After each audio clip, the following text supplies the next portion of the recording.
إن الحمد لله نحمده ونستعينه ونستغفره ونعوذ بالله من شرور أنفسنا ومن سيئات أعمالنا من يهده الله فلا مضل له ومن يضلل فلا هادي له وأشهد أن لا إله إلا الله وحده لا شريك له وأشهد أن محمدا عبده ورسوله أما بعد فإن خير الحديث كتاب الله وخير الهدي هدي محمد صلى الله عليه وسلم وشر الأمور محدثاتها وكل محدثة بدعة وكل بدعة ضلالة وكل ضلالة في النار আসসালামু আলাইকুম ওয়া রাহমাতুল্লাহি ওয়া বারাকাতুহু।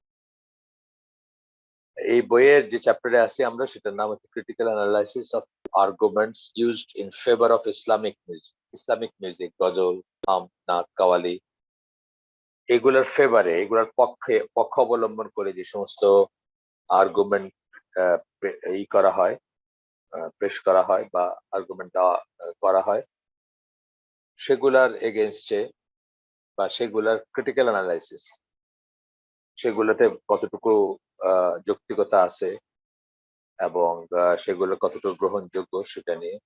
চ্যাপ্টারটা একটু বড়ই, তবে এটা ইম্পর্টেন্ট এই জন্য যে অনেকেই বলবেন বা বলেন যে আল্লাহ রসুল সাল্লাল্লাহু আলাইহি সাল্লাম তো ছোট দুইটা মেয়েকে গান গাইতে দিছিলেন, মিউজিক ছাড়া হোক, বাট শুধু দফ বা এই ধরনের বিয়ে এবং ঈদের অকেশনে তো বাচ্চাদেরকে অ্যালাউ করছিলেন, অলবেট লিমিটেড বা নিজে পছন্দ করেন নাই কিন্তু তাদেরকে অ্যালাউ করছিলেন। এই যুক্তিটা আসে এবং সেটা আমরা পড়ে আসছি, যে হাদিসগুলো পড়ে আসছি, সেই ঘটনাগুলো পড়ে আসছি এবং আমরা দেখছি এটা রিয়েলি একটা এক্সেপশন এবং এখনো এই দুইটা এক্সেপশনে আহ, হয়তো বা মানে পারমিট করতে পারেন কেউ, বা এই দুইটা অকেশনে এবং এই দুইটা অবস্থায়, অর্থাৎ যেভাবে তারা গান গাইছে এবং যা যা তাদের ছিল, আপনার যা তাদের কন্টেন্ট ছিল, লিরিক ছিল যা, সেই ধরনের ব্যাপারে হয়তো পারমিট করা যেতে পারে এখন, কিন্তু এটা এক্সেপশন, এটা নর্ম না। আর আমরা এটা পড়ে আসছি যে আজকের দিনে আমরা আমরা যে সমস্ত জিনিসকে বলি, যে সমস্ত জিনিসকে নাশিদ বলি, এখনকার দিনে এখনকার যুগে সেগুলার অলমোস্ট কোনোটাই পারমিটেড না। সেটা আমরা আলাদা আলাদা অনেক সোর্স থেকে দেখছি, জানছি এবং আরো জানবো সামনে। যাই হোক, যেখানে আমরা গতদিন শেষ করছি তার পরের অংশটা হচ্ছে একজন কাশ্মীরি স্কলার, তার হাদিসের স্কলার, তার একটা উদ্ধৃতি দিচ্ছেন এখানে, বলতেছেন the person who is overwhelmed and captivated by music and singing and it becomes hard for him or her to quit music, as you have observed the singers that they are always humming a song. Then if such people desire to refrain from music, for them Prophet Muhammad sallallahu alaihi wasallam prescribed that they should attach themselves to the Quran. যারা music ছাড়তে পারে না, addicted, বিশেষ করে যারা গায়ক গায়িকা থাকে বা ছিল, তারা হয়তো সবসময় একটা গুনগুন করতেছে বা গুনগুন করে একটা গানের সুর ভাসতেছে, এরকম তাদের জন্য খুব ডিফিকাল্ট, তারা অ্যাডিক্টেডই বলতে পারেন একদিকে। ক্যাপটিভেটেড বলছেন, ক্যাপটিভেটেড মানে তারা দাস, মিউজিকের মিউজিকের কাছে স্লেভ তারা, সেরকম একটা সেন্স আসে। তাদের জন্য আল্লাহ রাসূল সাল্লাল্লাহু আলাইহি ওয়াসাল্লাম প্রেসক্রাইব করছেন যে তারা যেন কোরআনের সাথে নিজেদেরকে যুক্ত করে। They should do much recitation of the Quran and delve into it so much they attain tranquility, মানে তারা কোরআনই করবে, আবৃত্তি করবে এবং কোরআন নিয়ে চিন্তা ভাবনা করবে, তার ভেতরে ঢুকবে এবং কোরআন স্টাডিতে নিজেকে রাখবে, যেন তারা প্রশান্তি লাভ করে, অনলি ফ্রম দ্য কোরআন, শুধুমাত্র কোরআন থেকেই যেন তারা প্রশান্তি লাভ করে। এটা আমরা আগেও বলছি, আবারও বলতেছি যে একটা বই আছে, আমরা এই হালাকা মানে এই শুক্রবারের আয়োজনে আমরা এককালে শেষ করছি। সেই বইটার নাম হচ্ছে problems Muslims face in today's world. একজন কনভার্টেড মুসলিম, যিনি মসজিদের ইমাম এবং একজন স্পিকার বা উনি দিন শিক্ষা করে একজন অথরিটি, মাইকেল টফটন, উনার, আমেরিকান, তো উনি বলছেন ওনার যে কটা চ্যাপ্টার আছে এক একটা চ্যাপ্টারে ওই বইয়ের এক একটা ওইটা আমাদের ইসে লাগানো আছে, আমাদের চ্যানেলে লাগানো আছে, অডিও লেকচার অফ কোর্স, আপনারা চাইলে সেটা শুনতে পারেন। তো উনি প্রতিটা চ্যাপ্টারকে একটা প্রবলেম ওয়াইজ ভাগ করছেন আর কি। ধরেন একটা ফ্রি মিক্সিং এর প্রবলেম বা পর্দার প্রবলেম বা বিয়ে শাদীর প্রবলেম, এই ধরনের অনেক কটা ভাগে ভাগ করছেন। তো প্রত্যেকটা প্রবলেম অ্যাড্রেস করার সময় উনি ১ম এ যে সলিউশনটা বলছেন বা ১ম এ যে বলছেন সেটা হচ্ছে যে আপনার রিসাইট কোরান ডেইলি। এটা ছিল তার সবসময়কার একটাই, সবসময়কার বা সব প্রবলেমের জন্য একটা সলিউশন। মানে ১ম এইটাই উনি রিসাইট কোরান ডেইলি বলে শুরু করছেন। তারপরে অন্যান্য জিনিস বলছেন যে এটা এরকম বা অন্য জিনিস যাই হোক, মানে অন্য সাজেশন গুলা দিছেন। তো এটা ছিল উনার কথা। এইখানেই শেষ উনার উদ্ধৃতি যার কথা বললাম। শায়েখ আনোয়ার শাহ কাশ্মীরি, যার যার উদ্ধৃতি আমরা পড়লাম। এরপরে বলতেছেন যে the beauty of recitation of the Quran is that the reciters and listeners never get bored. কোরআনের যারা কোরআন পড়েন বা কোরআন শোনেন অথবা কোরআন শিখেন, তারা জানবেন যে আপনি এটা কোরআনের ভিতরে যখন ঢুকবেন আপনি বোর্ড হন না কখনো। তার অনেক কটা কারণের একটা কারণ হচ্ছে যে এভরি টাইম আপনি হয়তো একটা একটা আগে ১০ বার পড়ছেন একটা সূরা আবার পড়তেছেন। আপনি যদি একটা তাফসীর নিয়ে বসেন অথবা একটা ভিন্ন তাফসীর নিয়ে বসেন বা একটা ভিন্ন ট্রান্সলেশন নিয়ে বসেন, তখন দেখবেন যে আপনি এমন একটা পয়েন্ট পাচ্ছেন, কেউ এক্সপ্লেইন করতেছেন বা কোন একজন স্কলার এক্সপ্লেইন করছেন যেটা আপনি কখনো খেয়াল করেন নাই যে এই আয়াতের ভিতরে এই কথাটা আছে বা এই আয়াতের ভিতরে এই জিনিসটা আ এটার একটা মিনিং এটাও। আমি অন্তত দেখছি যে আমি যতবার মানে একটু আপনি ধরেন সাধারণত রমাদানে বা অন্য সময় আপনি একটু করেন, চেষ্টা করেন যে কভার টু কভার আরেকবার একটু পড়ার, অর্থসহ অফ কোর্স। যখনই আপনি এরকম করবেন তখন দেখবেন যে আগে যে পড়ছেন ঠিক আছে সেগুলো ভ্যালিড। কিন্তু আপনি একটা নতুন কিছু আ আবিষ্কার করতেছেন অথবা নতুন চিন্তার খোরাক পাচ্ছেন। এই কথাটাই বলতেছেন এখানে আরকি। যে আপনি কখনো বোরড হবেন না। Continual recitation of it increases its sweetness. মানে কন্টিনিউয়াস যদি রিসাইট করেন বা কন্টিনিউয়াল মানে আ একটা প্রসেস একেবারে একটানা না সারা জীবন মানে আজকে পড়তেছেন শুরু করে সারা জীবন একটানা পড়তে থাকবেন সেটা না। বাট প্রসেসটা কন্টিনিউয়াস মানে আজকেও পড়লেন, কালকেও পড়লেন, তারপরে পড়লেন এরকম আরকি। তো সেরকম যদি করেন তাইলে increases its sweetness, এটার মিষ্টতা মানে এটা থেকে যে আপনি উপকৃত হবেন, প্রশান্তি লাভ করবেন সেটা। একটা সময় ছিল আমার মনে যখন কোনো আ উল্টাপাল্টা প্রশ্ন আসতো বা অ্যাগনস্টিকদের কথাবার্তা বা কাফেরদের কথাবার্তা বা নাস্তিকদের কথাবার্তাতে আমি যখন বিচলিত হইতাম, তখন সেটা সম্বন্ধে আমি অনেক সময়ই বাইরের কোন সোর্স থেকে মানে ইসলামিক সোর্সে কিন্তু কোরআনের বাইরের অন্য জিনিসে আমি খুঁজতে চেষ্টা করতাম যে এটার আনসার কি হবে বা এটা ডিফিট করতে হবে কিভাবে। এখন আমার নিজের ব্যাপারে আমি বলতেছি যে আমার জন্য মানে কোরআন পড়তে শুরু করলে আমি বুঝি যে এটা আল্লাহর কথা। আমাকে আর মানে কোন যুক্তি দিয়ে জানতে হয় না বা বুঝতে হয় না যে এটা আল্লাহর কথা বা এটা আল্লাহর কাছ থেকে আসছে। জাস্ট পড়তে শুরু করলে আমি বুঝি বা এই ফিলটা আমার ভিতরে হয় যেটা আল্লাহর কথা। এটা আপনারও হবে, যে কারো হবে। যারা একটু চেষ্টা করবেন আর এখান থেকে ই করতে। আর যেটা বলি যে এক্সেস থাকলে আপনি ডিফারেন্ট তফসির পড়লেন। মানে তফসিরের একেকজন হয়তো একেকটা দিককে হাইলাইট করেন বা একেকটা দিক ভালো। অফ কোর্স যারা আ শুদ্ধ সই আকীদার মানুষ বা শুদ্ধ আকীদা মানহাজের মানুষ, তাদের তফসিরটাই পড়া উচিত আমাদের। যারা ডেভিয়েন্ট তাদেরটা স্কলাররা পড়েন এবং ডেভিয়েন্টদের ইসের ভিতরেও তফসিরের ভিতরেও অনেক সময় খুব সুন্দর কিছু জিনিস থাকে যেটা তারা নিয়ে আসছেন বা উঠায় নিয়ে আসছেন অন্যরা হয়তো সেটা খেয়াল করেন নাই। যেমন আমি বলি যে মোহাম্মদ আসাদের যে মেসেজ অফ দ্যা কোরআন, এটা আমি কাউকে জেনারেল কাউকে পড়ার জন্য রিকমেন্ড করব না। সাধারণ কাউকে পড়ার জন্য বা মানে যারা গণসাধারণ তাদেরকে পড়ার জন্য রিকমেন্ড করব না। কিন্তু ওইখানে আমি কিছু জিনিস পাইছি যেটা খুব মানে মানে এক্সেপশনালি সুন্দর জিনিস যেগুলা আর কেউ হয়তো অ্যাড্রেসই করে না। এরকম যেমন ধরেন আই, আই এবং উই আল্লাহ যে প্লুরাল এ কথা বলেন সেটার এক্সপ্লেনেশনটা বা এই ধরনের আরো অনেক কিছু আছে যে first person, second person, third person এটার এক্সপ্লেনেশনটা বা আ এই ধরনের আরো বেশ কিছু জিনিস আছে যেটা উনি যেভাবে এক্সপ্লেইন করছেন, উনি যেভাবে অ্যাড্রেস করছেন আর কেউ করেন নাই। বাট এটাতে একটা ডিসক্লেমার আছে এট দ্য সেম টাইম যে সবার জন্য না। সবার জন্য না যখন আমি বলতেছি তখন বলতেছি যে যারা অ্যা এ এই ঠিক বা ভুল তার ভুলগুলাকে জানবেন না বা তার ডেভিয়েশন গুলাকে জানবেন না। সিরিয়াস ডেভিয়েশন আছে কোরআনের তাফসীরের ভিতরে। তাদের জন্য এটা খুব রিস্কি হয়ে যায়। এবং আ এটা থেকে আপনার বিপদগামী হওয়ার চান্স থাকবে। এটা একটা ডিসক্লেমার আরকি। এটা মনে রাখতে হবে। সেইজন্যই প্রাথমিকভাবে শুদ্ধ আকীদা মানহাজ আপনি যদি মানে জাস্ট বিগিনার হন, শুদ্ধ আকীদা মানহাজ যাদের তাদেরগুলোতে লেগে থাকা ভালো। যেমন ধরেন মডার্ন ডেজ তাফসীরের ভিতরে তাফসীরে সাদি আমরা বলি বা আপনি ইবনে কাসির বা আপনার তাবারি, কুরতুবী এই সমস্ত তাফসীর এগুলা আবু বকর জাকারিয়া ভাইয়ের আমাদের দেশে যেটা আছে, এইসবের সাথেই থাকাটা ভালো বা যেগুলো আপনি জানেন যে আমাদের স্কলার রিকমেন্ড করেন সেগুলোর সাথে থাকাই ভালো। এরপরে বলতেছেন যে music and singing do not pauses this quality. Music and singing এর এই কোয়ালিটি নাই।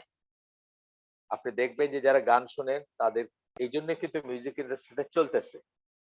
কারণ যদি এই গুণ মিউজিকের থাকতো তাহলে নতুন রেকর্ড মানে এই নিউ রিলিজ, নিউ অ্যালবাম এগুলা millions and billions of dollar কামাই করতে পারত না। মানুষ সেই পুরানো মিউজিকও মানুষের ভিতরে থাকে সেটা আমি বলতেছি না যে থাকে না। কিন্তু মানুষের নতুনত্বের দরকার হয়। একটা ভাঙা রেকর্ড বাজায় মানুষের জীবন চলে যায়। যেজন্য যে ধরেন পুরাণকে যে পুরানো মিউজিকের প্রতি যার খুব ভক্তি শ্রদ্ধা সেও কিন্তু নতুন খোঁজে। সেও নতুন কিছু একটা বাজারে আসলে সেটা কিনে বা সেটা শোনে বা সেটা করে। আ সেটা সেটা নিয়ে আ ব্যস্ত থাকে। মিউজিকের এই কোয়ালিটি নাই। মিউজিকে মানুষ নতুনত্ব খোঁজে। তারা বোরড হয়ে যায় একই মিউজিক যদি শুনতে থাকে বা একই গান যদি শুনতে থাকে। আচ্ছা।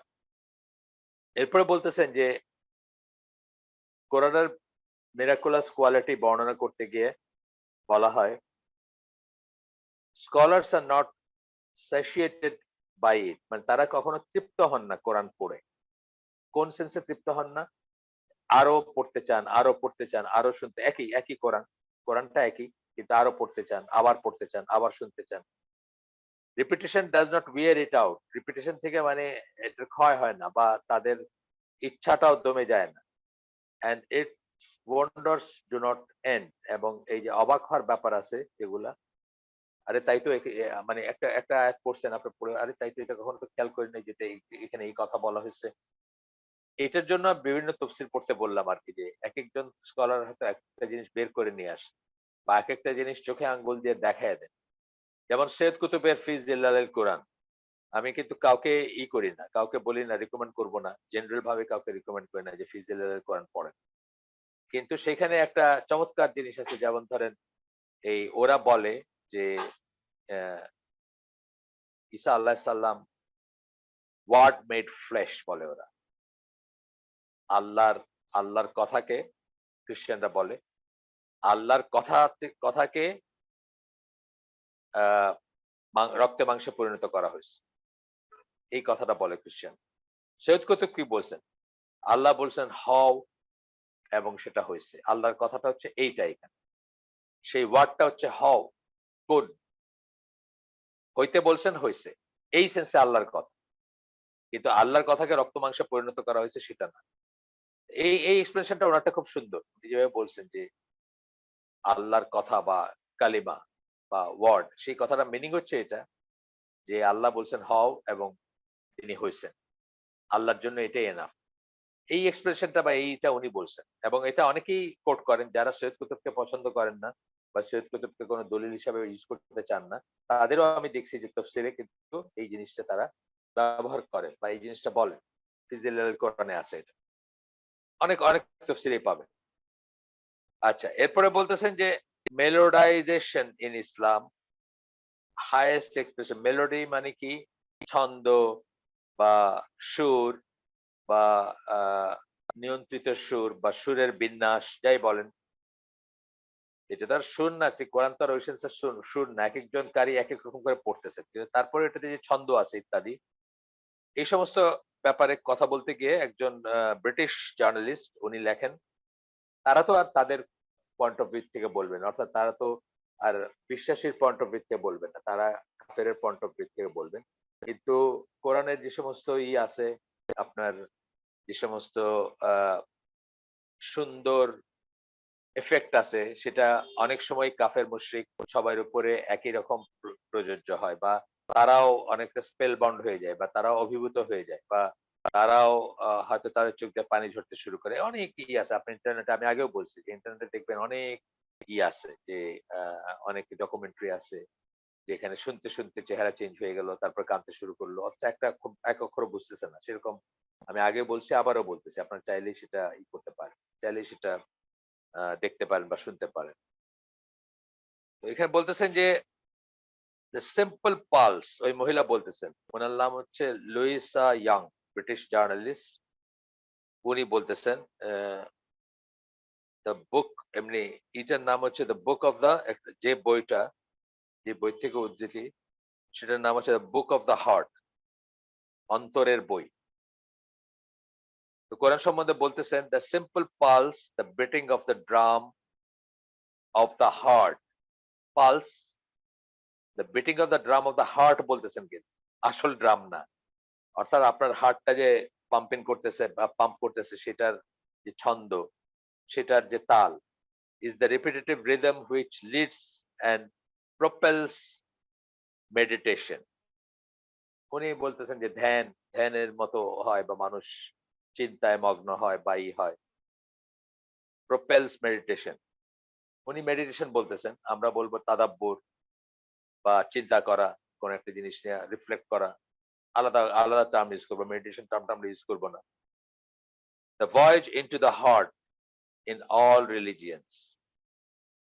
সকল সকল ধর্মের কথাই বলতেছেন, যে সকল ধর্মের ব্যাপারেই বলতেছেন যে আহ, মানে drum of the heart, heart beat যেভাবে করে, বা পালস, যেটা নিজের একটা একটা একটা কিছু শোনার পরে বা শুনতে গিয়ে repetitive rhythm which leads to, আচ্ছা যাই হোক, মেডিটেশনের কথা বললেন উনি, সব ধর্মের কথা বলছেন। তারপরে বলতেছেন ইসলামের কথা। One Muslim ritual is the recitation of the Quran. মুসলিমদের একটা রিচুয়াল বলতেছেন উনি, মানে আহ, নিয়ম নিয়ম করা ইবাদত, বা নিয়ম করা উপাসনার ব্যাপার, যেমন সালাদকে রিচুয়াল বলবো আমরা, মানে যেটা বিধিবদ্ধ বা নিয়ম করেই করতে হয় সেরকম। যদিও কোরআনের ব্যাপারে ওইরকম নিয়ম করে পড়ার কোনো ব্যাপার নাই। কোরআন তেলাওয়াত ধরেন সবাই সবাই করছে বা সবাই করে, বা একটা নিয়ম মতো করে, এরকম কোনো বিধিবিধান নাই, যে রোজ সকালে এতক্ষণ বা রোজ রিকমেন্ডেশন আছে, কিন্তু কোনো বাধ্যবাধকতা নাই। আচ্ছা যাই হোক, উনি বলতেছেন ritual, the flowing hypnotic rhythm of the Arabic word has often been compared to the heartbeat. Grief caused by the separation from God is assuaged by remembering God. যে এই ওনার কথা অনুযায়ী, যে hypnotic rhythm of the Arabic words, hypnotic মানে যেটাতে মানে অভিভূত হয়ে যায় মানুষ, বা সম্মোহিত হয়, আরবিক ওয়ার্ডের সেই রিদম বা ছন্দের কথা তিনি বলতেছেন, কোরআনের ব্যাপারে বলতেছেন।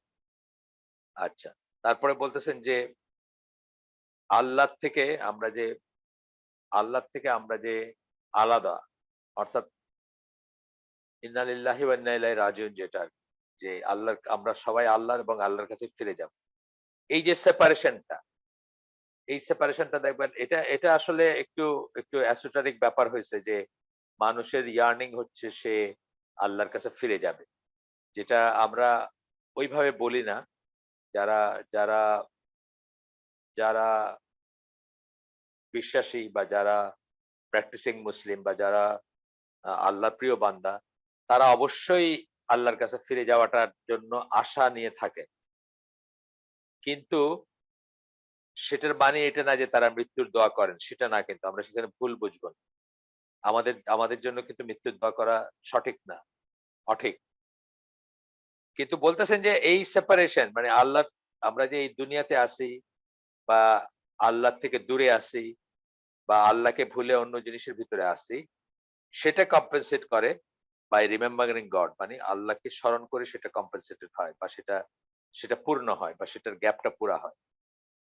ভেরিলি ইন দ্য এখানে উনি কোট করতেছেন একটা ই আপনার, verily in the remembrance of Allah true hearts find rest কোরআনের একটা আয়াতের অংশ বিশেষ উনি কোট করছেন এখানে।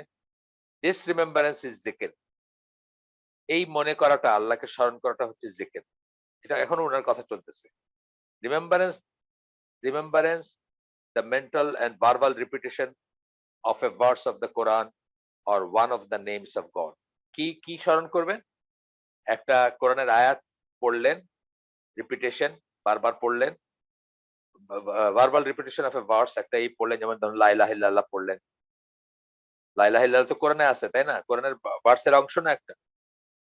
ফালাম আন্নাহু লা ইলাহা ইল্লাল্লাহ, ধরেন এখানে তো লা ইলাহা ইল্লাল্লাহ কথাটা আছে।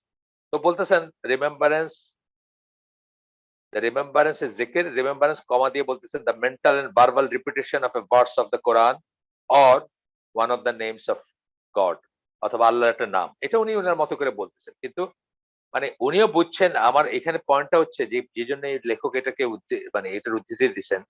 পয়েন্টটা হচ্ছে এইটা যে, একজন কাফের বা মুশরিক মহিলা যিনি এটার মানে বিশ্বাসই করেন না, এই দিনে বিশ্বাস করেন না, বা আ মানে আমাদের মতো করে বিশ্বাস করেন না। হয়তো মনে করেন যে একটা কিছু আছে এটার ভেতরে। যেভাবে অনেক কাফের মুশরিকরা মনে করেন যে হ্যাঁ, কোরআনে একটা কোরআন এর ভিতরে অনেক রহস্যময় জিনিস আছে, অনেক পাওয়ারফুল বা অনেক কিছু। কিন্তু যে কয়টা জিনিস বিশ্বাস করলে তাকে মুসলিম বলা যাবে, বা যেভাবে বিশ্বাস করে তাকে মুসলিম বলা যাবে, সে ডেফিনিটলি উনি তার না।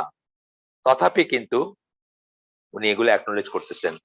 এই ইদানিং কালে লেসলি হ্যাজেলটন উনি তো ওই যে TEDx TED যে এইটা আছে, ওইখানে ওনার ভিডিও পাওয়া যাবে, দেখবেন উনি কোরআন নিয়ে কথা বলছেন। উনি রাসূল সাল্লাল্লাহু আলাইহি ওয়াসাল্লাম নিয়ে কথা বলছেন, জান্নাত জাহান্নামের বর্ণনা নিয়ে কথা বলছেন। কিন্তু উনি তো মুসলিম না। সেই পয়েন্টটাই আরকি এই লেখক আরেকভাবে এখানে নিয়ে আসছেন। এই মহিলার বক্তব্য এখানেই শেষ। তারপরে Muhammad Marmaduke Pickthall, British converted Muslim, possibly the first prominent Muslim ব্রিটিশদের মাঝে, যিনি কোরআনের ট্রান্সলেশন করছেন। যদিও ওনার একটা জ্যাকোবিয়ান ইংলিশ, ওনার এটা কঠিন লাগবে হয়তো আমাদের পড়ার জন্য। জ্যাকোবিয়ান ইংলিশ মানে দাও শ্যাল নট, মানে বাইবেল যেভাবে আগে লেখা হইতো সেই ধরনের ইংলিশ। একটু কঠিন লাগতে পারে, বাট এটা কারেক্টেবল, কারেক্ট করে রাখতে পারেন যারা কোরআন নিয়ে গবেষণা করতে চান, অথবা কোরআনের ডিফারেন্ট পড়তে চান, ট্রান্সলেশন বাই পড়তে চান। উনি উনি বলেন বা উনি ডিসক্রাইব করেন, describe the recitation। এখানে একটা কথা বলে নিই, কোরআনের একটা নাম কিন্তু জিকির, রিমেম্বারেন্স। জিকির, শ্রেষ্ঠ জিকির কি? সেটা হলো তাহাজ্জুদের সালাতে, স্কলাররা বলছেন শ্রেষ্ঠ জিকির কি? তাহাজ্জুদের সালাতে কোরআন রিসাইট করা, এবং বেশি করে রিসাইট করা, যতটুকু আপনার করে একাকী নির্জনে আপনি আছেন, সেটা হচ্ছে বেস্ট জিকিরের একটা। জিকির শব্দটার অনেক মাল্টিপল অর্থ আছে। নামাজকেও জিকির বলা হয়েছে, কোরআনকেও জিকির বলা হয়েছে, লা ইলাহা ইল্লাল্লাহকে ওইটা বারবার রিপিট করা, এটাকেও জিকির বলা হচ্ছে। মানে যেকোনো ফর্মে আল্লাহকে মনে করা বা আল্লাহকে স্মরণ করা, আল্লাহর স্মরণের ভিতর থাকা, সেটাকে জিকির বলা হয়েছে। মানে ওয়াইডার সেন্সে আরকি। কিন্তু আমি বললাম কোরআনের একটা নাম জিকির। তারপরে সূরা জুমাতে জিকির বলতে সালাত বোঝানো হয়েছে। তারপরে কোরআন তো বললামই জিকির। তারপরে আ অন্যান্য যে রিপিটেশন গুলা লা ইলাহা ইল্লাল্লাহ বা সুবহানাল্লাহি ওয়া বিহামদিহি, এগুলোকে আপনি বারবারই করতেছেন, হাঁটতেছেন। অন্যদিকে ডান বাঁয়ে তাকানোর চেয়ে, অথবা অহেতুক কথা বলার চেয়ে, বা গাড়ির জানলা দিয়ে বিলবোর্ড দেখার চেয়ে আপনি লা ইলাহা ইল্লাল্লাহ জপলেন, অথবা সুবহানাল্লাহি ওয়া বিহামদিহি সুবহানাল্লাহিল আযীম এটা জপলেন, বা এই ধরনের জিনিসগুলো সবকিছুকে জিকির বলা হয়েছে। তো যাই হোক, মারমাদিক পিক্তল বলতেছেন, describe the recitation of the Quran as the inimitable symphony। Symphony হচ্ছে ধরেন এই কথাটা আসলে এখানে উনি হয়তো বোঝাইতে বলছেন।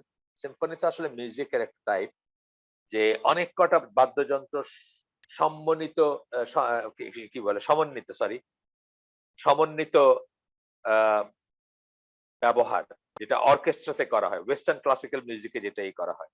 তো ৫০ টা ভায়োলিনিস্ট আছে, বা ভায়োলিন, cello, ভায়োলিনের কিন্তু অনেক জাত আছে। ভাই, চাচাতো ভাই অনেক কিছু আছে। মানে দেখতে ভায়োলিনই, ওই একই রকম ঘোড়ার লেঙ্গুর দিয়ে তামার তার। আমরা বলি না ভায়োলিনের বাংলা একটা জোক আছে, ঘোড়ার লেঙ্গুর দিয়ে তামার তার কাটার চেষ্টা করতেছিলেন।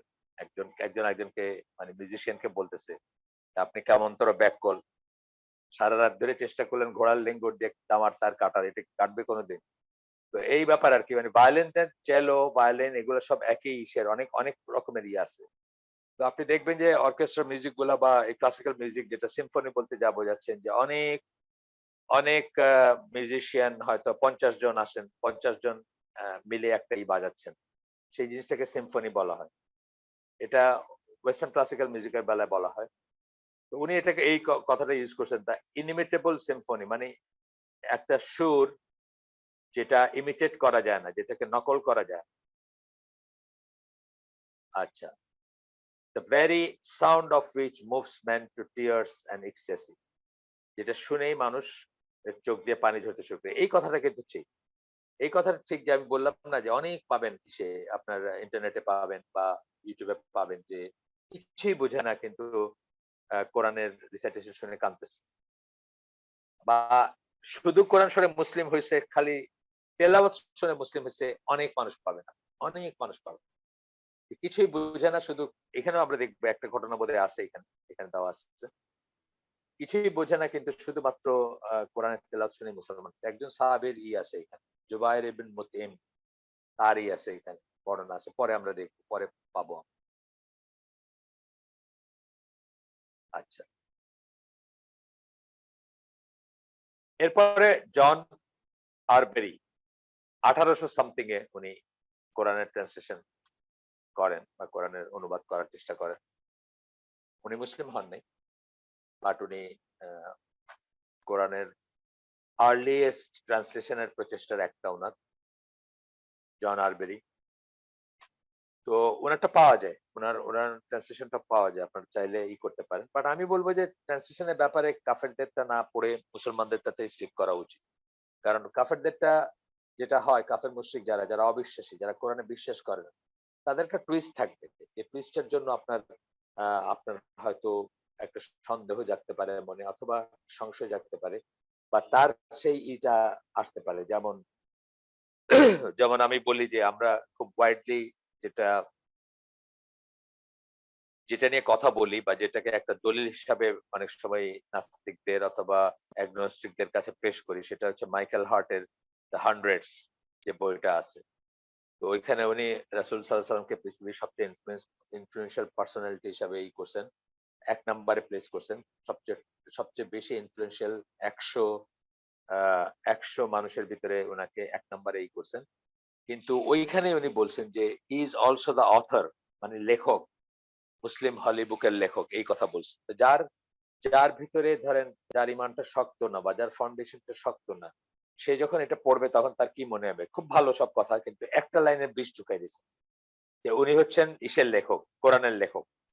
এই কথা যদি একটা ধরেন অপরিপক্ক মস্তিষ্কে ঢোকে, তাইলে কি হইল? মানে আপনার এটা তো একটা মানে আ ঈমান বিনষ্টকারী বিষয় রীতিমতো। কেউ যদি মনে করে যে আল্লাহ রাসূল সাল্লাল্লাহু আলাইহি ওয়াসাল্লাম কোরআন লিখছে। এইজন্য আরকি যে কাফেরদের লিটারেচার, কাফেরদের পড়ার আগে আমাদের নিজেদের গুলা পড়ে আমাদের ফাউন্ডেশনটা শক্ত করা উচিত। এবং আমরা যে জিনিসটা উইথস্ট্যান্ড করতে পারবো, এই ধরনের কথাবার্তা বা টুইস্ট, সেই যোগ্যতাটা আমাদের সেই সামর্থ্যটা আমাদের হওয়া উচিত। কাফেরদেরই পড়ার আগে। কিন্তু যাই হোক, এখানে আমরা একটা উদ্ধৃতি পড়বো শুধু উনার। উনি বলতেছেন, জন আরবেরি, "In making the present attempt to produce something which might be accepted as echoing, however faintly, the sublime rhetoric of the Arabic Quran, I have been at pains to study the intricate and richly varied rhythms which, apart from the message itself, constitute the Quran's undeniable claim to rank amongst the greatest literary masterpieces of mankind." দেখেন, Literary মাস্টারপিসেস বলতেছেন, সাহিত্য বলতেছেন এবং masterpiece বলতেছেন, of mankind, মানুষের ভিতরে, মানুষের মাঝে বা মানব সভ্যতার। কিন্তু এটা কিন্তু বললেন না যে এটা আল্লাহর কথা। এখানেই দেখেন একটা টুইস্ট আছে কিন্তু আসলে। এটা কিন্তু বলেন নাই যে এটা আল্লাহর কথা বা নিশ্চিতভাবে আল্লাহর কথা। এই কথাটা কিন্তু বলেন নাই। লিটারারি বলছেন, মিরাকল বলছেন বা লিটারারি একটা বলছেন। আচ্ছা যাই হোক, আমরা যে শব্দটা ওইটা বললাম, যে উনি এটাকে যখন ট্রান্সলেট করার চেষ্টা করতেছেন, বোঝার চেষ্টা করতেছেন, প্রডিউস করার চেষ্টা করতেছেন, তখন তিনি খুব কষ্টের ভিতরে ছিলেন। কষ্টের ভিতরে ছিলেন কেন? richly varied rhythms apart from the message itself, কথাগুলোর জন্য না শুধু। এই যে একটা ছন্দ আছে, একটা ছন্দ আছে কোরআনে, মিটার্ড প্রোজ যেটাকে বলা হয়, মানে ছন্দ প্রোজ, কিন্তু এটা একটা ছন্দ আছে। Constitute the কোরআনস undeniable claim, undeniable claim মানে কোরআনকে এটা অস্বীকার করা যায় না। মানব সভ্যতার ভিতরে গ্রেটেস্ট, সবচেয়ে সবচেয়ে বড় বা সবচেয়ে উচ্চতর লিটারারি মাস্টারপিস। আনডিনায়েবল ক্লেম, যেটা অস্বীকার করা যায় না, কি? গ্রেটেস্ট লিটারারি মাস্টারপিসেস অফ ম্যানকাইন্ড বলছেন, কিন্তু মানুষের কাছে থাকা সবচেয়ে উচ্চতর বা মানে সবচেয়ে উঁচু বা সবচেয়ে গ্রেট লিটারারি মাস্টারপিস, সাহিত্যিক, সাহিত্য বা সাহিত্যই বললাম, ঠিক আছে। তাহলে দেখেন এখানে কিন্তু একটা টুইস্ট আছে। এখানে কিন্তু উনি বলেন নাই যে এটা আল্লাহর, এখানে কিন্তু উনি বলেন নাই যে এটা ওয়াহী হিসাবে আসছে ইত্যাদি। এখানে এসব কিছুই বলেন নাই। বলছেন যে মানুষের কাছে থাকা গ্রেটেস্ট, এই বড় জোর এটা বলতে পারেন আপনি। মানে এটাকে যদি মানুষের না বলেন তাহলেও এটা বলতে হবে যে মানুষের মাঝে। কিন্তু উনি কিন্তু আল্লাহর কথা বলেন নাই। যে ডিভাইন বা এই কথা বলেন নাই। অন্তত এই প্যাসেজে বলেন নাই। যাই হোক, অন্যত্র কি বলছেন আমি জানি না। আমরা এরপরটা যাই মালিক বিন নবী। মালিক বিন নবী আমার খুব প্রিয় একজন স্কলার। উনার একটা বই আমি অনেক সময় রিকমেন্ড করছি। ২ টা বই আমার কাছে আছে। একটা বই রিকমেন্ড করছি, সেটা হচ্ছে আপনার দ্য কোরানিক ফেনোমেনন। এটা আমরা দেখি কখনো হালকা করব ইনশাআল্লাহ। আল্লাহ যদি আমাদেরকে বাঁচায় রাখেন বা তৌফিক দেন, করব। আগে করছি। আমি আগে যখন আইসিডির হালাকা এগুলো রেকর্ড করার ও ছিল না, ব্যবস্থা ছিল না বা রেকর্ড করা হইতো না, তখন কিন্তু আমি এই কোরানিক ফেনোমেনন থেকে পড়ছি। যাই হোক, উনি আলজেরিয়ান ছিলেন। উনি 60s এ বোধহয় মারা গেছেন এবং উনার উনি মিনিস্টারও ছিলেন আলজেরিয়ার। ইলেকট্রিক্যাল ইঞ্জিনিয়ার ছিলেন বেসিক্যালি, এবং একজন বড় চিন্তাবিদ। কিন্তু যেহেতু আলজেরিয়ান এবং ওই ট্রান্সলেশনের পার হয়ে আমাদের কাছে আসতে হয়, সেজন্য আমাদের এই অঞ্চলের মানুষরা খুব বেশি জানেন না উনার সম্বন্ধে। আমি এই বইগুলো কিনছিলাম সিঙ্গাপুর থেকে, মুসলিম কনভার্ট অ্যাসোসিয়েশন সিঙ্গাপুরের, সেখান থেকে। এবং ২ টা বই চমৎকার। কিন্তু একটা আপনার মানে একদম কোরআন নিয়ে আরকি, কোরানিক ফেনোমেনন যেটা। যেখানে উনি দেখাতে চাইছেন যে কোরআন আ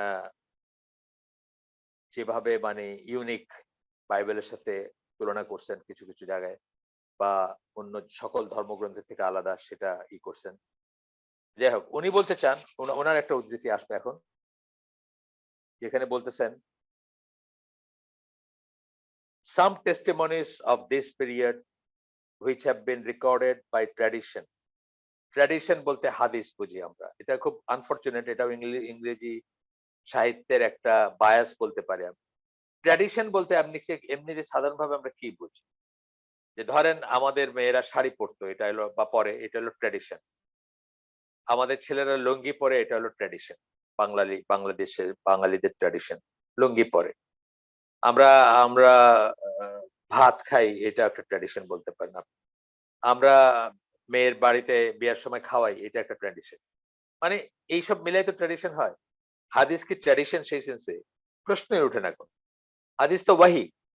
কিন্তু এটাও ওই যে যখন তারা যারা আ অন্য ভাষাভাষী কাফের, মুশরিক, তারা যখন এই জিনিসগুলা টার্ম গুলা ১ম চালু করছে, তখন এটাকে ট্র্যাডিশন বলতেছে। আমরাও সেটা গ্রহণ করছি এবং আমরাও সেটা বলি। অনেক জায়গাতে দেখবেন হাদিস না বলে ট্র্যাডিশন বলা হয়।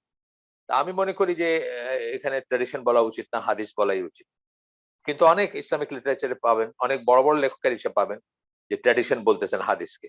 হাদিসকে ট্র্যাডিশন বলাটা আমার কাছে মানে ভালো লাগে না বা পছন্দ হয় না। যাই হোক, উনি বলছেন, আমরা সেটাতে কোনো নাই। আমরা তার সমালোচনা করতেছি না। জাস্ট শব্দটা ইউস করার কথা বলতেছি যে ওইটা উচিত হয় নাই বা উচিত না। Provide us recorded by a tradition, একটা হাদিসে রেকর্ড করা হইছে বা হাদিসে লিপিবদ্ধ আছে। Provide us the ample information with ample information, sorry, provide us with ample information concerning the irresistible charm which Quranic verses exerted on the Bedouin soul. বলতেছেন যে এটা কোরানিক ফেনোমেনন থেকেই উদ্ধৃত করা। আর আমি তো এটা খেয়াল করিনি। এই প্যাসেজটা কোরানিক ফেনোমেনন থেকে দেওয়া। আচ্ছা। তো বলতেছেন যে এটার একটা মানে বেদুইন সোল, বেদুইনরা যে তারা যে ছন্দ পছন্দ করত, কবিতা পছন্দ করত, সেই তাদের উপরে ইরেজিস্টিবল চার্ম, বা যেটাকে অপ্রতিরোধ্য একটা এফেক্ট, ভাল লাগার এফেক্ট তাদের অন্তরের উপর পড়তো বা তাদের চিত্তের উপর পড়তো। Omar himself was converted under the effect of this charm. Omar রাদিয়াল্লাহু আনহু এই এই এফেক্টের ফলশ্রুতিতেই মুসলিম হন। While Al-Walid ibn al-Mughira, who personified the eloquence of the literary pride of his period, মানে যিনি নিজে অত্যন্ত সাহিত্যে খুব ভালো ছিলেন, কবিতা খুব ভালো বুঝতেন বা কবিতার লিটারারি প্রাইড আর কি, মানে অর্থাৎ সাহিত্যের যে পার্সনিফাইড মানে তার শরীরে বা তার পার্সনের ভিতরে সেটা ছিল, তখনকার সময়কার উন্নত সাহিত্যিক প্রতিভার ছিলেন, উনি প্রতীক ছিলেন। Express his opinion concerning the magic of the Quran, কোরআনের যে ম্যাজিক বা যে যে জাদু কাজ করে মানুষের উপর, সেটা উনি নিজে বলে যান যে কিরকম সেটা। আবু জাহেল যখন তাকে জিজ্ঞেস করলেন তার অপিনিয়ন, মানে কোরআন সম্বন্ধে তার অপিনিয়ন, যা শুনছেন সে সম্বন্ধে তার মতামত, তখন আল ওয়ালিদ ইবন আল মুগিরা, কাফেরদের সর্দার, সর্দারদের একজন আর কি, বিগ ওয়ান্স, উনি বলেন, what do I think of it, মানে আমি কোরআন সম্বন্ধে কি মনে করি সেটা জানতে চাচ্ছ? বাই গড, বাই গড এটা ওনাদের একটা কথা, মানে সবসময় কথা, ওয়াল্লাহি সবসময় ওনারা বলেন, আরব দেশে এখনো বলেন, আরব দেশে আহ আহ আরবরা সবসময় বলে থাকেন, আল্লাহর কসম আর কি অনেকটা, by God I think there is nothing of its like, আমি মনে করি এর মতো বা এর সদৃশ্য বা এর সিমিলার আর কিছুই নাই। It is too majestic to be matched, এটা এতই রাজকীয় যে এর সাথে আর কোনো কিছুর ম্যাচ হয় না। এটা ছিল আল ওয়ালিদ ইবন আল মুগিরা, তার কথা ছিল। এরপরে জুবায়ের ইবন মুতঈম, তার কথা, উনি মক্কার মুশরিক, উনি তখনও ইসলাম গ্রহণ করেন নাই, উনি মদিনায় বেড়াইতে আসছিলেন। উনি বর্ণনা করতেছেন, I heard the prophet reciting Surah At-Tur in the sunset prayer, মাগরিবের সালাতের সময় উনি রাসূল সাল্লাল্লাহু আলাইহি ওয়াসাল্লামকে সূরা তুর তেলাওয়াত করতে শুনলেন নামাজের ভিতরে সালাতে। When he reached the verse, যখন তিনি এই আয়াতে পৌঁছালেন, এখন সেই আয়াতগুলা হচ্ছে 35, 36, 37 নাম্বার আয়াত সূরা তুরের। এখানে উদ্ধৃতি আছে এটার, or were they created out of nothing, তারা কি শূন্য থেকে সৃষ্টি হয়েছে, মানে কিছু বলে না, এখন বলে যে ইরা বলে না যে সামথিং আউট অফ নাথিং, একটা কথা আছে না, নাস্তিকরা যখন বলেন, অ্যাগনস্টিকরা যখন বলে, তাদের কাছে তাদের এগেইনস্টে সবচেয়ে বড় একটা ব্লো হচ্ছে এটা, যে তাদেরকে প্রশ্ন করা হয় যে কোনো কিছু কি মানে নাই থেকে হইতে পারে না, নাথিং থেকে হইতে পারে না, হইতে পারে না, তার পিছনে একটা এজেন্সি লাগে। সেটা যাই হোক, এটা এই এই এই ইউনিভার্সের ভিতরেই হোক বা এর বাইরেই হোক, এই ইউনিভার্সের ভিতরে যত কর্মকাণ্ড সেগুলাও কোন একটা কজ এন্ড এফেক্ট, এবং আলটিমেটলি এই ইউনিভার্সটা যখন প্রথম এক্সিস্টেন্স আসে সেটাও কোন একটা এজেন্সির কর্তৃক, অর্থাৎ আল্লাহ কর্তৃক, আল্লাহর ইচ্ছা, আল্লাহ কর্তৃক সৃষ্ট হয়েছে। নাথিং থেকে এমনি হয়নি, কোনো এজেন্সি ছাড়া, কোনো কারণ ছাড়া নিজে নিজে হয়ে যায় না। এই কথাটাই বলতেছেন সূরা তুরের এই আয়াতে, আর ওয়্যার দে, এই আয়াতগুলোতে, or were they created out of nothing, তারা কি একদম নাই থেকে হয়েছে, or were they the creators, নাকি তারা সৃষ্টিকর্তা, তারা নিজেরাই কি সৃষ্টিকর্তা, or did they create the heavens and the earth, তারা কি আকাশসমূহ এবং পৃথিবী সৃষ্টি করছে, rather they are not certain, তারা জানেও না সেটা, তারা নিশ্চিত না, তারা জানে না কিভাবে সৃষ্টি হয়েছে, কিভাবে কি হয়েছে। or have they the depositories of our Lord, আমাদের রবের যে ভান্ডার সেটা কি তাদের কাছে আছে নাকি, ঐশ্বর্যের যে ভান্ডার, নিয়ামতের যে ভান্ডার, সেটা কি তাদের কাছে আছে, or are they the controllers of them, নাকি তারা সেগুলো নিয়ন্ত্রণ করে। এই কটা শুনছেন উনি, এই কটা আয়াত শুনছেন উনি, সেগুলাকে এখানে বুখারীর হাদিস এটা, এই কটা শুনছেন, এটাকে বর্ণনা করলেন করে তারপরে বলতেছেন, my heart practically flu two ইসলাম, আমার অন্তরটা ইসলামে উড়ে গেছে, অর্থাৎ এটাই তার ইসলাম গ্রহণ করার রিজন। যেটা বলতেছিলাম যে এটা সাহাবীদের বেলায় ছিল, এটা এখনো আছে। অনেক মানুষের ইসলাম গ্রহণ করার রিজন হচ্ছে জাস্ট কোরআন শোনা, জাস্ট শুনছেন এইটুকুই। এরপরে আসতেছে গাই ইটন বলে একজন ব্রিটিশ মুসলিম, তার কথা আসতেছে। ১৯৫৯ সালে উনি মুসলিম হন। আমি কালকে রাত্রে এটা পড়তে গিয়ে একটু ভেরিফাই করে দেখলাম উনি মারা গেছেন ২০১০ এ। আমি যখন ইংল্যান্ডে যাইতাম আসতাম জাহাজে, তখন রিজেন্টস পার্ক মসজিদে গেছি এবং উনি ওই মসজিদের মুরব্বি ছিলেন অ্যালং উইথ ইউসুফ ইসলাম। তারা ওই মসজিদের মুরব্বি ছিলেন। রিজেন্টস পার্ক লন্ডনের। আ সেখানে উনার একটা বই, ওই যে বললাম 'Islam and the destiny of man'. এই বইটা আসলে সবাইকে পড়তে বলবো আমি। যদিও হয়তো আ কিছুটা সুফি না হোক, এসোটারিক কথাবার্তা আছে হয়তো অল্প কিছু। কিন্তু তারপরেও এটা একটা চমৎকার বই। আমার লাইফে পড়া বেস্ট বইগুলোর একটা। আ 'Islam and the destiny of man' আমার কাছে আছে এবং আপনারাও চাইলে হয়তো কালেক্ট করতে পারবেন। এটা মানে পাওয়া যায়। এখন তো গ্লোবাল ভিলেজ হয়ে গিয়ে বই-টই তো আর আনানো বা কেনা এটা কোনো ব্যাপার না। বাংলাদেশে অনেক এজেন্সি আছে, তারা আপনাকে যেকোনো বই কিনে এনে দিবে বা আনায় দিবে। আর বার্গারের পেছনে পয়সা খরচ না করে বইয়ের পেছনে করাটা বেটার আরকি। আমাদের একটা ছেলে আছে, সে খুব আ মানে লো ইনকাম গ্রুপই বলবো আমি। এই যুগের জন্য সে লো ইনকাম গ্রুপেরই আ মানুষ। সে পাগলের মতো বই কিনে যাইতেছে। আমি তাকে একদিন বললাম যে, "আপনি বিয়ে-শাদী করেন। বই আর কত কিনবেন? বই পড়ে তো শেষ করতে পারতেছেন না।" আপনি যদি বই পড়তেন সব শেষ, মানে একটানা পড়তে পারতেছেন, সেটা তো পারতেছেন না। আপনি বই কিনে রেখে দিছেন কখনো পড়বেন বলে। তার চেয়ে আপনি বিয়ে করেন। ওই পয়সা দিয়ে এখন আর বই কিনেন না, বিয়ে করেন। কিন্তু সে খুব কালেক্ট করে আরকি এবং খুব রেয়ার এর বই সে কালেক্ট করে সারছে অলরেডি। রেয়ার এর বই মানে আ যেগুলো বাংলাদেশে ইউজুয়ালি পাওয়া যায় না। সে ঘুরে ফিরে আপনার ওই করিম ইন্টারন্যাশনাল, নাহলে বাইরের থেকে কাউকে দিয়ে আনাচ্ছে। না হলে যে একটা হাউস অফ ওয়ার্ডস বলে একটা আছে। একটা, যদিও এরা ২ নম্বরই করে। এরা আপনার বই ছাপায় দেয়। তাদের কাছে অরিজিনাল বই থাকে না। কিন্তু তারপরেও যেকোনো বই তারা আপনাকে সাপ্লাই দিতে পারবে। তো এইসব থেকে সেই করে। তো এই বইটা আপনারা কালেক্ট করতে পারেন ইনশাআল্লাহ। এখানে কি বলতেছেন? For the listener of for the listener the sound of Quranic recitation, and for the reader the script have a profound transforming effect. Listener যারা তেলাওয়াত শুনে তাদের জন্য তেলাওয়াতের শব্দটা বা তেলাওয়াতের ধ্বনিটা, and for the reader the script, যে পড়তেছে তার জন্য যে লেখাটা আছে সেটা have a profound transforming effect, যে ট্রান্সফর্মিং মানে বদলে দেওয়া, যেটাকে আমরা বলি। মানুষকে বদলে দেওয়ার একটা এফেক্ট আছে। It could be said that there is an effect upon the regions of the personality which are in practice concealed from conscious thought or control.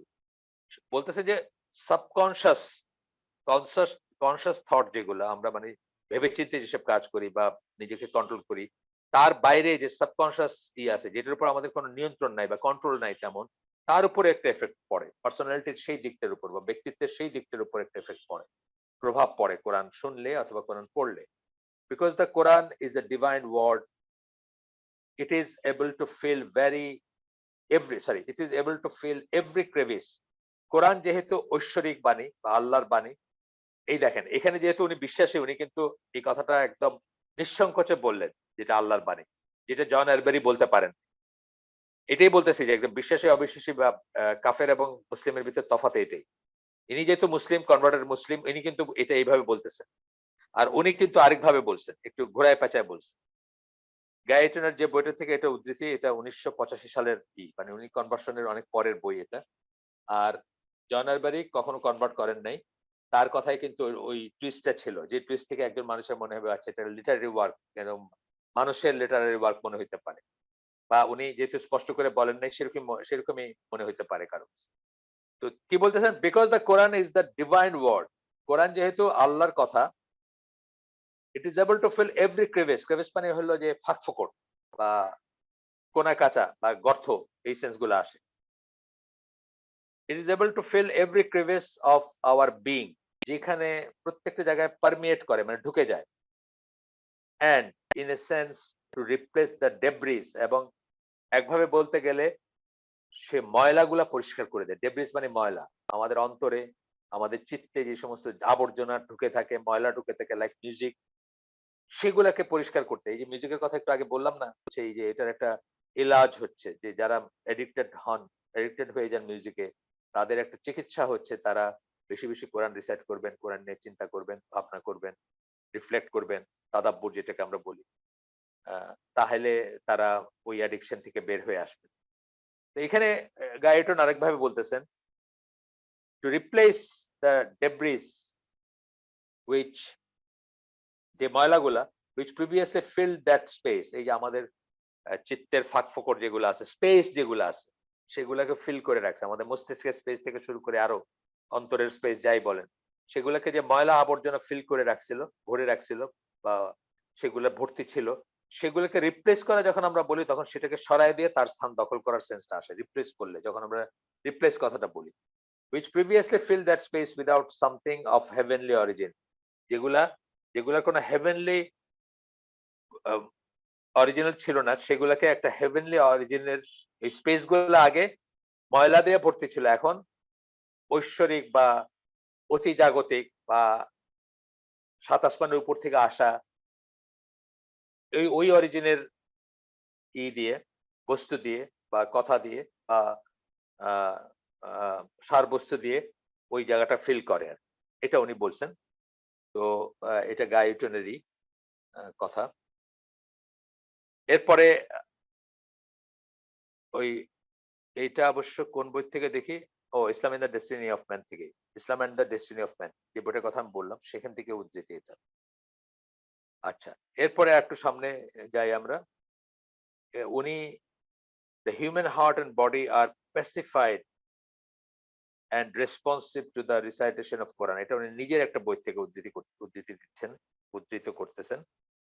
গহর মুশতাক তার একটা বই আছে, the intelligent heart, the pure heart, an insight into the heart based on Quran, Sunnah and modern science, মানে হার্টে কি ঘটে, heart মানে একদম একদম লিটারালি হার্ট, ফিজিক্যাল হার্ট যেটা, সেখানে কি ঘটে সেটা নিয়ে মানে কোরআন, সুন্নাহ এবং মডার্ন সায়েন্সের আলোকে উনি আলোচনা করছেন। The intelligent heart, the pure heart. আমরা এখন জানি যে হার্টে কিন্তু নিউরন আছে। হ্যাঁ, মানে হার্ট কেন হার্টের সাথে অন্তরকে মানে মানে একটাকে আরেকটা দিয়ে রিপ্লেস করা হয়, কথা বলার সময় হার্ট বলা হয়, অন্তর বলা হয়। অথচ আমরা জানি যে টেকনিক্যালি হয়তো হার্ট একটা মাংসপিণ্ড, অন্তর হচ্ছে একটা আনসিন ব্যাপার, একটা আনসিন অনুভূতি। কিন্তু এটা এটা কেন ইউজ করা হয় তার পেছনের ইগুলা হয়তো এখানে আলোচনা করছেন। হার্টে কিন্তু নিউরন আছে যেটা খুব বেশি দিন হয় নাই মানুষ জানছে। যেটা ব্রেইনে আছে নিউরন, সেটা হার্টেও আছে। আচ্ছা, ডাক্তার যারা আমাদের ভিতর যদি কেউ থাকেন তারা জানবেন এটা। Listening to the poetic word of the Quran chanted by a beautiful voice can bring about profound effect on its listeners.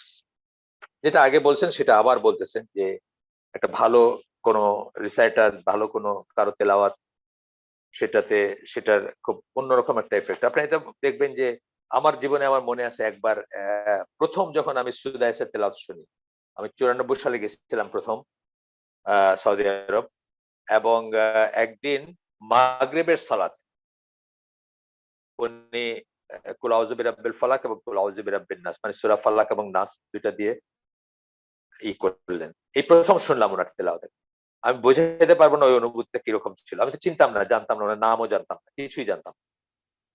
মানে এর আগে আমি ওনার তেলাওয়াত কোনদিন শুনি নাই। মানে ওই ইফেক্ট আমি আমি ভাষায় বর্ণনা করতে পারব না যে কিরকম ইফেক্ট হয়েছিল আমার উপরে।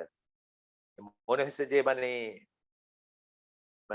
অন্তরটা ছিঁড়ে যাচ্ছে। আমি আর মানে ছিঁড়ে যাচ্ছে বলতে আমি বোঝাচ্ছি যে মানে হার্টটা কেউ মানে পজেস করছে এবং সেটা ছিঁড়ে যাচ্ছে আউট অফ এক ধরনের অ্যাগনি, এক ধরনের কান্না ভাব, এক ধরনের কষ্ট, সব মিলে ওই রিসাইটেশন সুদাইসের এখন আর নাই আসলে। সুদাইসের বয়স বাড়ছে তো এখন। আপনারা যদি ওই সময়কার ধরেন 94 এর কথা আমি বলতেছি, 90s এর তেলাওয়াত গুলা তার শোনেন, তাইলে যে ভাল লাগাটা আপনি দেখবেন সেটা কিন্তু এখন আর উনার নাই। কারণ ন্যাচারালি বয়স হয়েছে বা হয়েছে, সবাইরই এরকম হবে। সবাইরই আমাদের জীবনে চড়াই উতরাই থাকবে। সেটা কোন দোষের কিছু না। কিন্তু আমার মনে আছে যে আমার উপর কি ইফেক্ট হয়েছিল। আমি উনার নাম জানতাম না, উনি কে জানতাম না। তারপরে খোঁজ করতে শুরু করলাম যে এই লোককে কোথায় আবার শোনা যাবে বা কখন শোনা যাবে। তারপরে বুঝলাম যে উনি তখন মানে দুনিয়ার ১ নাম্বার কারি বা ওই ধরনের একটা পজিশন ছিল উনার তখন। আচ্ছা। এখ এ এ এখানে কাজী ইয়াদ বলে একজন ১১৪৯ সাল সাল বললাম যে আমাদের এখন যে ক্যালেন্ডার সেটা খ্রিস্টাব্দ যেটা, সেই সময় তার মৃত্যু। তাইলে এখান থেকে যদি আপনি রাফলি ৭০০ বাদ দেন, তাইলে এই ৪০০ হিজরির দিকে হয়তো উনার রাফলি ৭০০ বললাম। ৭০০ তো না, আসলে ৬০০ অ ৬২২ এরকম কিছু বাদ দিয়ে ৬৩২ এ না রাসূল সাল্লাল্লাহু আলাইহি ওয়াসাল্লাম মারা গেলেন? হ্যাঁ, ৬৩২ এ মারা গেলেন। ৫৭০ থেকে ৬৩২ আ ইংলিশ ইসে আরকি। তো সেই ৬৩২ বাদ দিলে যা হয় ৫০০ বৎসর ধরেন এখন থেকে। না সরি, আল্লাহ রাসূল সাল্লাল্লাহু আলাইহি ওয়াসাল্লামের ৫০০ বছর পরে ধরেন। আল্লাহ রাসূল সাল্লাল্লাহু আলাইহি ওয়াসাল্লামের ৫০০ বছর পরে আ হিজরি ৫০০ দিকে উনি মারা গেছেন আরকি। রাফলি বললাম। তো মালিকি স্কলার ছিলেন মুসলিম স্পেনের। উনারই ছিল স্পেনের মালিকি স্কলার ছিলেন। আমরা জানি যে স্পেনে মালিকি মাযহাবটা ছিল, ওয়াইডলি প্র্যাকটিস ছিল।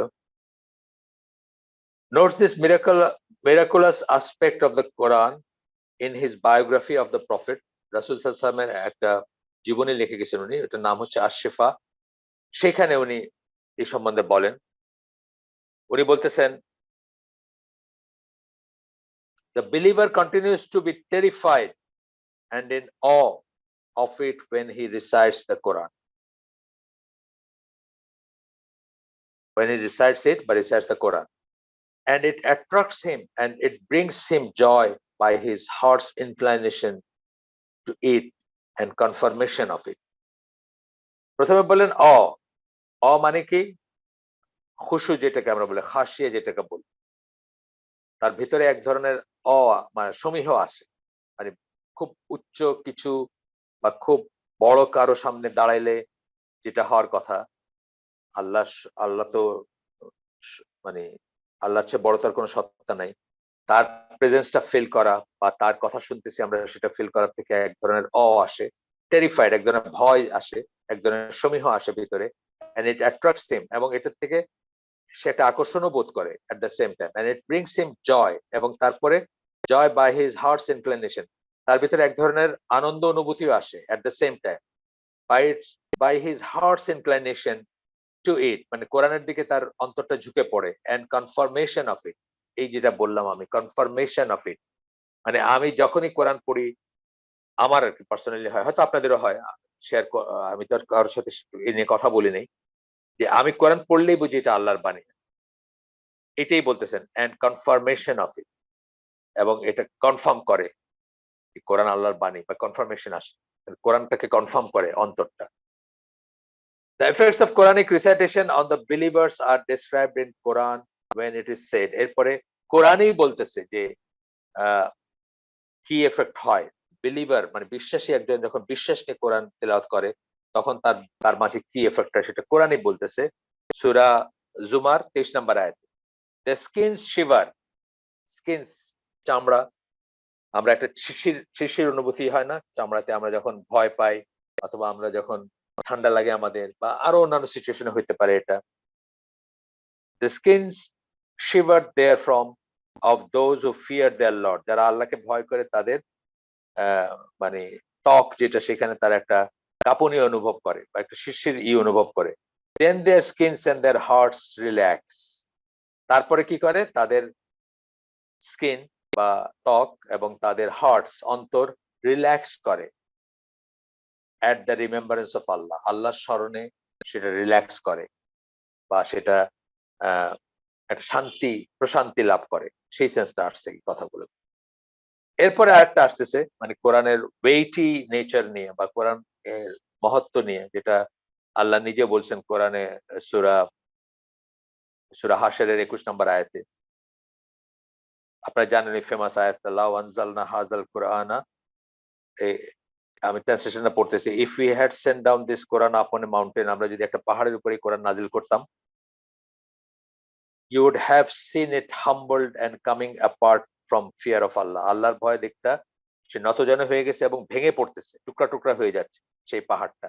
এটাতে কোরআনের যে weighty nature বা যে যে আ কথাগুলা আছে সেগুলার যে ওজন সেই কথাগুলা বা যেই ভয় বা যে awe inspiring ব্যাপার আছে সেই সেন্সটা এখানে ব্যবহার করতেছেন বা সেই কথাটা এখানে বলতেছেন আল্লাহ, এবং সেটা ট্রান্সলেশন আমরা পড়লাম। এরপরে এই আয়াত সম্বন্ধে কাজী ইয়াদ, যার কথা আমরা একটু আগে পড়লাম, স্প্যানিশ স্কলার, 1149 হিজরিতে যার মৃত্যু। সেখানে উনি বলতেছেন, এই আয়াতের উপর কমেন্ট করতে গিয়ে বলতেছেন, "This indicates that this is something unique to it. It can even seize someone who has no understanding of its meaning and does not know its explanation." এটা একটা ইউনিক ব্যাপার কোরআনের ব্যাপারে। পাহাড়ের কথা কইলে কিন্তু পাহাড় তো একটা জড় বস্তু, তাই না? পাহাড় একটা জড় বস্তু। তার উপরেও অ-ইন্সপায়ারিং হিসেবে কাজ করত কোরআন। ভয় পাইত পাহাড়।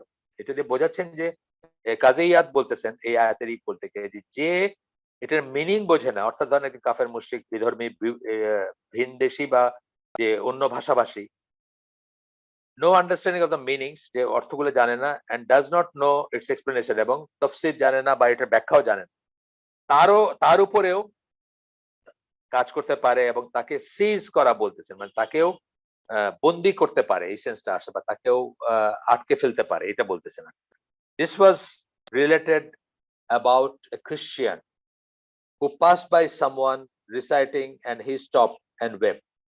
এটা একজন খ্রিস্টান সম্বন্ধে বলতে গিয়ে বলতেছেন যে যে আহ, কেউ একজন কোরআন তেলাওয়াত করতেছেন, তার পাশ দিয়ে যাচ্ছিল, সে থেমে গেছে এবং সে কান্না করছে সেখানে, মানে তার কান্না আসছে।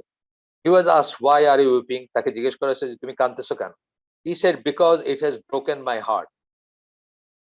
এই জন্য যে এটা আমার অন্তরটাকে ভেঙে দিছে বা অন্তরটাকে চূর্ণ বিচূর্ণ করে দিছে বা অন্তরটাকে আপসাইড ডাউন করে দিছে, সোজা কথা। And because of the beauty of its arrangement, এবং অ্যারেঞ্জমেন্ট মানে যেভাবে বিন্যাস বা কথাগুলা যেভাবে আসছে বা সাউন্ড গুলা যেভাবে আসছে, সে তো আর কিছু বোঝে না, সে ভাষাও বোঝে না, সে অর্থ বোঝে না, সেটার জন্য। This awe has seized many before Islam and after it. ইসলামের আগেও এবং ইসলামের পরেও, মানে কেউ ইসলামে প্রবেশ করার আগে অথবা ইসলামে আসার কেউ ইসলামে আসার আগে অনেককেই এটা এভাবে প্রভাবিত করছে, এবং ইসলামে আসার পরেও এটা বজায় থাকছে বা থাকে। যারা একটা ভালো তেলাওয়াত শোনেন এখনো, তাদের উপর যে এফেক্টটা হয় আপনারা নিশ্চয়ই জানেন, নিজেরাই জানেন। Some of them became Muslim at the some of them became Muslim the first moment they heard it.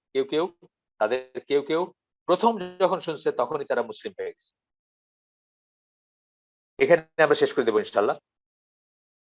Believing in it, এটাতে বিশ্বাস করে, while some of them rejected it, এবং কেউ সেটা রিজেক্ট করছেন। এখানে অবশ্য আল্লাহর সেই আসে যে কার হেদায়েত হবে না হবে সেটা আল্লাহর বিষয়। বাট অনেকের বর্ণনায় দেখবেন, আপনি অনেকের কথাতেই দেখবেন, অনেক কনভার্টেড মুসলিমেরই দেখবেন যে কোরআন শুনে জাস্ট শুনে তার ভিতরে প্রথম চেঞ্জটা আসছে, এবং সে যখন এটাকে একটু ঘাটাঘাটি করছে বা ঘাটাঘাটি না করেও সে মনে করছে এটাই সত্য, এটাই ঠিক হওয়ার কথা।